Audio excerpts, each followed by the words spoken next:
Bago nga pala ako magsimula sa bagong video na to, gusto ko lang pala i-shout out lahat ng nasa Iba, Sambales, Sabangan, Talinga, ang Balansi family, kina Uncle Ronnie.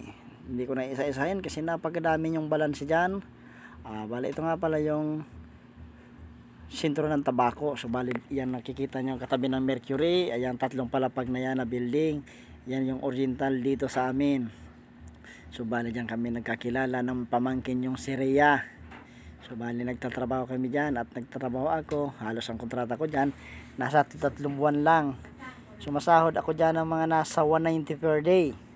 So di ba napakababa pa kasi binata pa ako noon.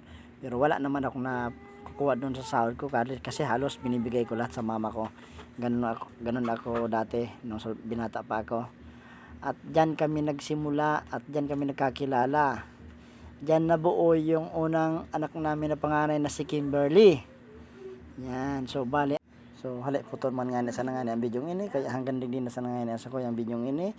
Kaya digdi na sa nangani ini puputulon ko na ini kaya sa mga masunod naman na video abangan na sa nanindo ga boss. Tangani may shoutout ko kamo ga boss. Salamat sa inyo ga boss.